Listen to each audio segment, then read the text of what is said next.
छठे पारे के अंदर सूरतुल माइदा है। सूरतुल माइदा की आयत नंबर 3। हुर्रिमत अलैकुम मैततु वद्दमु वलहमुल खिंज़ीरि वमा उहिल्ला लिग़ैरिल्लाहि बिही वल्मुनख़निक़तु वल्मौक़ूदतु वल्मुतरद्दियतु वन्नतीहा वमा काना कलस्सबुअ इल्ला मा ज़क्कैतुम वमा ज़ुबिह अलन्नुसबि अन तस्तक़सिमु बिल-अज़लाम ज़ालिकुम फ़िस्क़ अल-यौम यइसल्लज़ीना कफ़रू मिन दीनिकुम फ़ला तख़शवहुम वख़शवून अल-यौम अकमलतु लकुम दीनकुम व अतममतु अलैकुम निअमती व रज़ीतु लकुमुल इस्लाम दीना। यह आयत नंबर 3 है।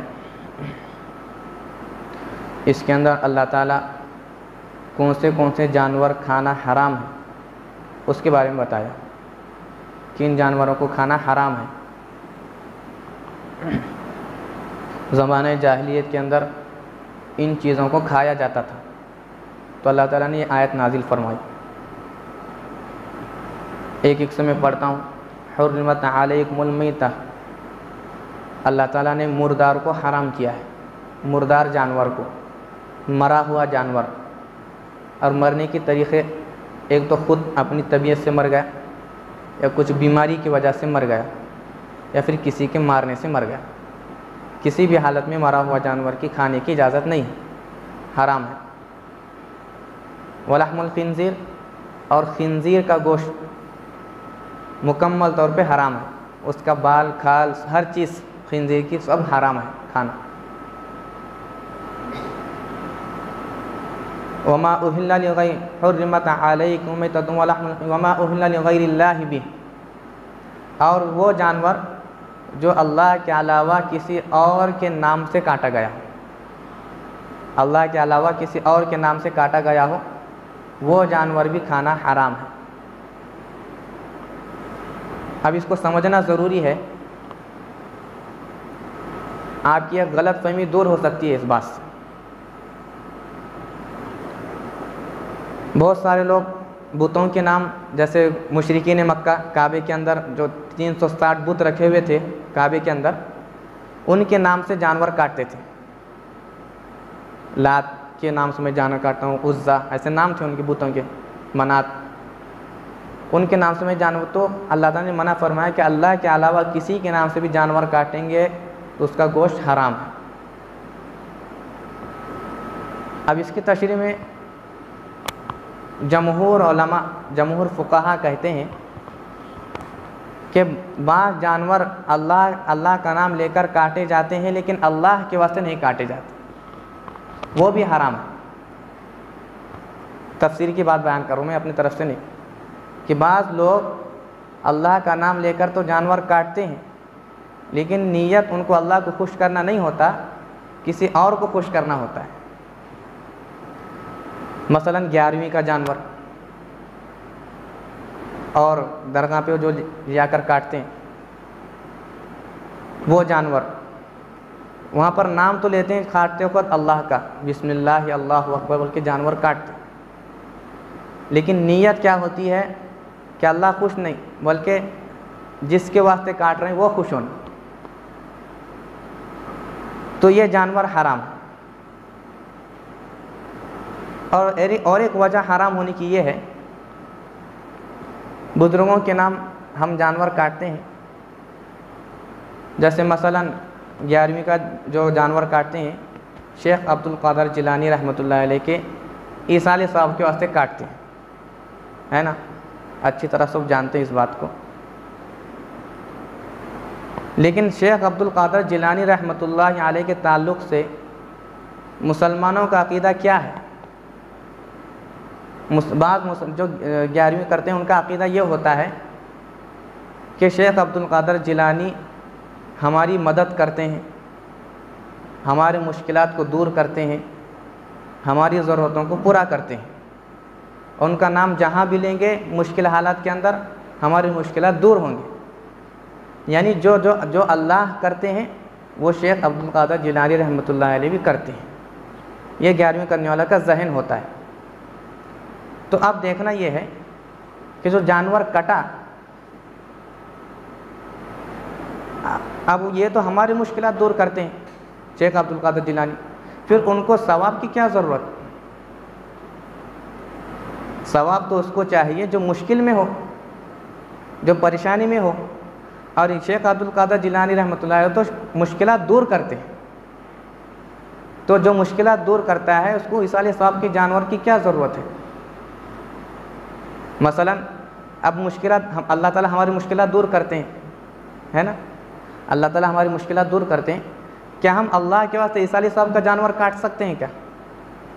अल्लाह के नाम से इसाले सवाब का जानवर नहीं काट सकते।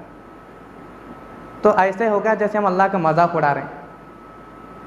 तो फिर हज़रत अब्दुल कादर जिलानी मुश्किलात को दूर करते हैं, फिर उनको सवाब की क्या ज़रूरत है। तो नीयत काटने वाले की ये होती है कि सवाब पहुंचाना नहीं होता कि जिस तरह जानवर काटने से अल्लाह खुश होता है वैसे अब्दुल कादर खुश हो, अब्दुल कादर जिलानी रहमतुल्लाह अलैह खुश हो। तो ये गोया के अल्लाह के बराबर किसी को शरीक किया, अल्लाह के अलावा किसी और के नाम से जानवर काटा, ये गोश्त हराम, इसका खाना खिलाना सब हराम। इसी तरीके से मिलाद में भी आप सल्लल्लाहु अलैहि वसल्लम के नाम का जानवर काटते हैं और पूरे लोगों को दावत करते हैं। तो वहाँ भी यही नीयत होती है। नीयत के ख़राब होने की वजह से जानवर हराम हो जाता है। और 11वीं करने वालों की नीयत ये भी होती है कि हम ये इस कुर्बानी देने से और दावत करने से हमारे घर की मुश्किलात दूर हों। तो ये कुर्बानी दावत मुश्किलात दूर करने वाली नहीं है, अल्लाह दूर करने वाले हैं। तो इन वजूहात की वजह से ये जानवर हराम हो जाता है। वल्मुनखनिक़तु वल्मौक़ूज़तु वल्मुतरद्दिया, और वो जानवर जो टक्कर खाकर मर गया।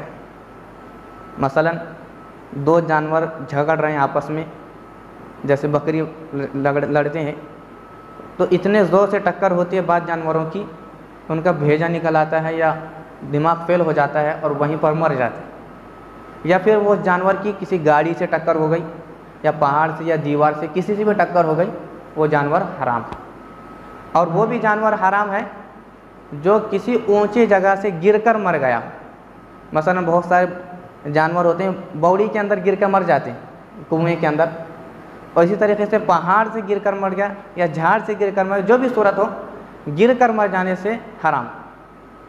और इसी तरीके से वो भी कि तीर मारने से जो जानवर शिकार करते हैं ना, तीर मारने से भी जानवर हराम होता है, लेकिन उसकी शक्ल ये होनी चाहिए कि अगर तीर का उल्टा हिस्सा लग गया, यानी मुक्का मार लगा उसको, मुक्का ज़ख़म नहीं लगा उसको, मुक्का मार लगा, मुक्का मार लगने की वजह से वो जानवर हराम हो जाता है।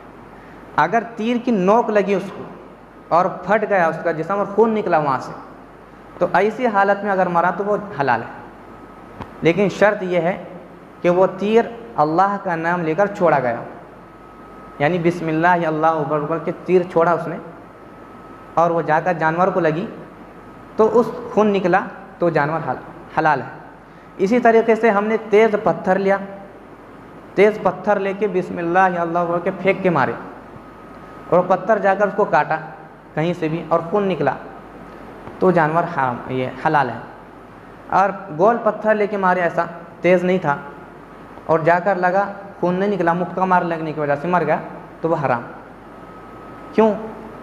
कि मरने के बाद खून जम जाता है फ़ौरन, और जो खून जम जाता है उसके अंदर बीमारी पैदा होती है किस्म की। बीमारी की वजह से भी मुर्दा जानवर इसलिए तो हराम है कि उससे बीमारियां पैदा होती हैं, उस खून की वजह से अल्लाह ताला ने उसको हराम करार दिया है। और इंसान की शराफत के ख़िलाफ़ भी ऐसा मुर्दार जानवर खाना, मुर्दे चीज़ें खाना इंसान की शराफत के ख़िलाफ़ भी, इस कहते जिस्मानी एतबार से और शरीयत के एतबार से भी, दोनों एतबार से नाजायज़ है ये जान। इसी तरीके से कुत्ते का भी मसला ऐसा ही है। शिकारी कुत्ता, शिकार के वास्ते हम कुत्ता रखते हैं, बाद लोग कुत्ते को बिस्मिल्लाह अल्लाह अकबर बोलकर छोड़ेंगे और वो शिकार करके लाए तो भी वो जानवर हलाल है हमारे वास्ते, लेकिन उसका खून बहना चाहिए। अगर कुत्ता उसमें से कुछ खाया तो वह हराम, खाना नहीं, कुत्ता वफ़ादार रहना, मालिक को पूरा ला कर देना। अगर वफ़ादारी नहीं किया तो ये जानवर फिर खा नहीं सकते, मुर्दार हो गया वो। तो ये तमाम वजूहात मैंने हराम के बता दिए।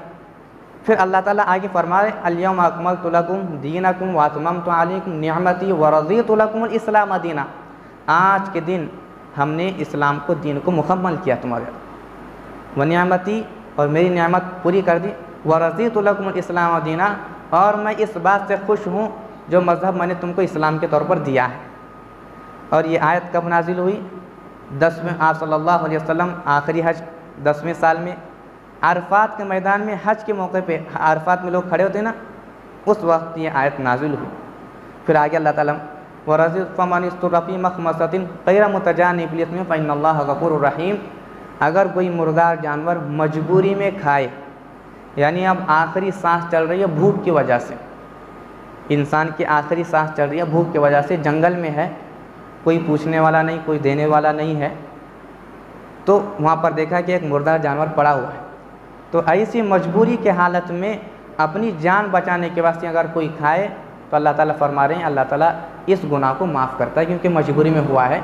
अगर सब कुछ रहते हुए मुर्दार खाएगा फिर अल्लाह ताला उसको सज़ा देंगे, हराम खाने का जुर्म में पकड़ा जाएगा। अल्लाह ताला से दुआ है कि अल्लाह ताला हम तमाम को जो आयत के अंदर हलाल और हराम की तमीज़ बताई गई है उसके ऊपर अमल करने की तौफीक नसीब फरमाए।